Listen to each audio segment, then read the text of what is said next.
بسم الله الرحمن الرحيم.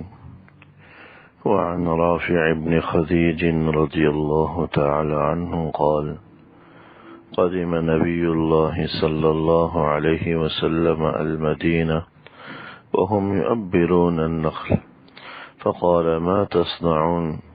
قالوا: كنا نصنعه. قال: لعلكم لو لم تفعلوا كان خيرا، فتركوه فنقصت. قال: فذكروا ذلك له، فقال: إنما أنا بشر، إذا أمرتكم بشيء من أمر دينكم فخذوا به، وإذا أمرتكم بشيء من رأيي فإنما أنا بشر۔ حضرت رافع بن خدیج رضی اللہ تعالی عنہ صحابی رسول ہیں۔ فرماتے ہیں کہ جب حضور علیہ الصلوۃ والسلام مدینہ منورہ ہجرت کر کے تشریف لائے تو انصار مدینہ یہ کھجوروں کے درختوں میں تعبیر کا عمل کیا کرتے تھے۔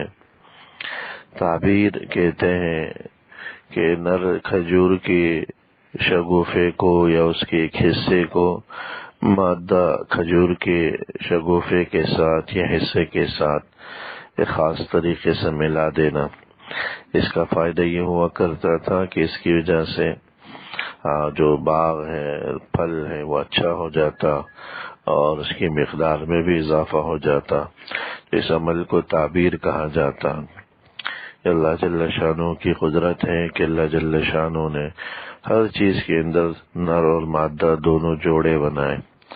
انسانوں کے اندر بھی یہ موجود ہے، لیکن انسان کے علاوہ اللہ جل شانہ نے نباتات بلکہ جمادات کے اندر بھی جوڑے جوڑے بنائے۔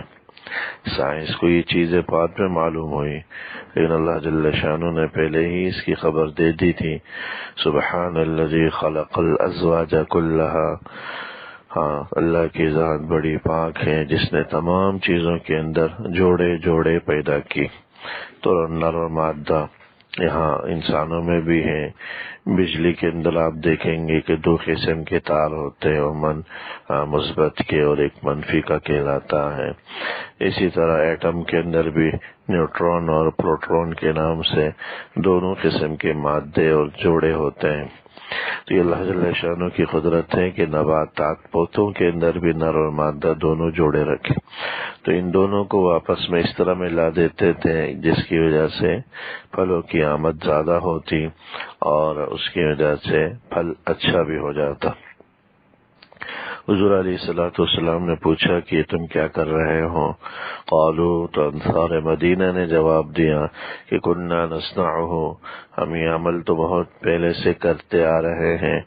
قال، حضور علیہ السلام نے فرمایا: لعلکم لو لم تفعلوا کان خیرا، شاید اگر تم یہ کام نہ کرو، یعنی ان کو ایسے ہی چھوڑ دو، یہ تعبیر کا عمل نہ کرو تو شاید یہ بہتر ہو۔ فترکوہ، حضرات صحابہ نے اس کو ترک کر دیا۔ اب دیکھیں حضرات صحابہ 1.5 سال سے ایک عمل کر رہے ہیں، لیکن اللہ کے نبی صلی اللہ علیہ وسلم نے فرما دیا تو بس فوراً چھوڑ دیا۔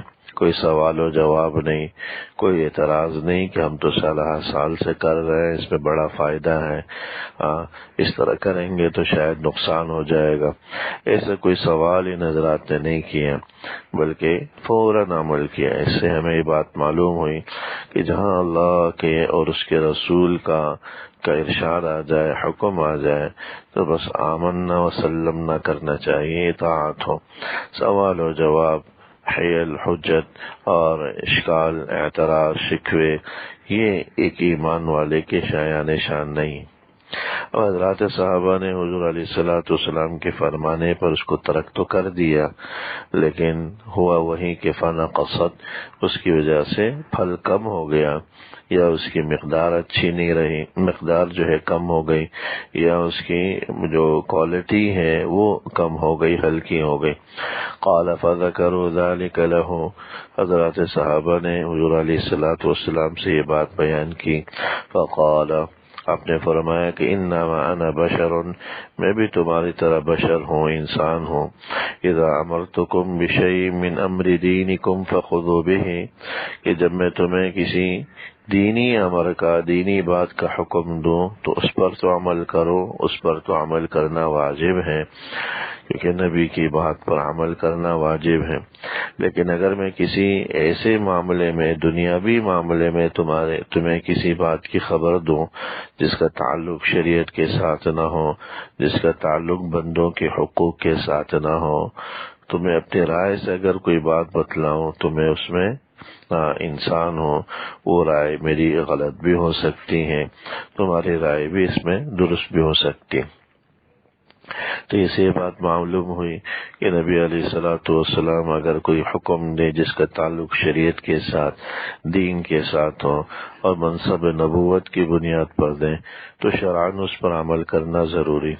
لیکن اگر کوئی ایسا نہ ہو تو حضرات صحابہ عمل تو کرتے تھے لیکن شرعاً عمل کرنا ضروری نہیں تھا ان پر، لیکن پھر بھی حضرات عمل کا اہتمام کرتے تھے۔ اگر اس میں کوئی جو ہے رائے میں کوئی بہتری نہ ہوتی تو اس کے خلاف کر لیا جاتا۔ ایسے ہی اس سے ہمیں یہ بھی بات معلوم ہوئی کہ اگر ہم اپنی رائے کسی کو دیں، کوئی مشورہ کسی کو دیں، تو وہ اگر کوئی دینی معاملہ نہ ہو تو سامنے والے پر عمل کرنا اور اس رائے کو قبول کرنا، اس مشورے کو قبول کرنا شرعاً ضروری نہیں ہوتا، وہ اس کی مرضی پر ہوتا ہے کہ چاہے تو قبول کرے چاہے تو قبول نہ کرے۔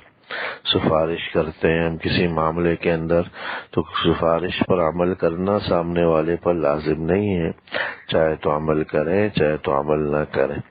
اس پر ناگواری ظاہر نہیں کرنی چاہیے کہ میری رائے پر عمل نہیں ہوا، یہ تو تکبر کی علامت ہے کہ آپ رائے دیں عمل نہ ہو اور ناگواری ہو، مشورہ دیں عمل نہ ہو ناگواری ہو، یہ تکبر کی علامت ہے، تکبر کی نشانی ہے۔ سفارش کریں عمل نہ ہو تو اس پر پھر ناگواری ہو۔ اور یہ بھی معلوم ہوا کہ اگر کوئی بڑا چھوٹے کو کوئی مشورہ دے، رائے دے، تب بڑے کو بھی ناگواری کا اظہار نہیں کرنا چاہیے اگر چھوٹا اس کی رائے یا مشورے پر عمل نہ کرے۔ یہ دنیاوی امور ہیں، اس پر جو ہے عمل درآمد شرعاً جو ہے لازم یا واجب نہیں ہوتا۔ تاہم اگر بڑوں کی اطاعت میں ان کی رائے کی موافقت میں عمل کر لیا جائے تو یہ زیادہ بہتر ہے، جیسے کہ حضرات صحابہ نے عمل کیا تھا، لیکن جب جو ہے اس رائے میں غلطی نظر آئی تو حضور علیہ الصلوۃ والسلام نے بھی اپنی رائے سے رجوع کر لیا۔ تو اپنی رائے یا اپنی مشورے کے اندر غلطی نظر آئے تو اس کے اندر رجوع کرنے میں بھی انسان کو جھجک محسوس نہیں کرنی چاہیے، انسان کو شرمانا نہیں چاہیے اور رجوع کر لینا چاہیے۔ اللہ جل شانہ عمل کرنے کی توفیق عطا فرمائے۔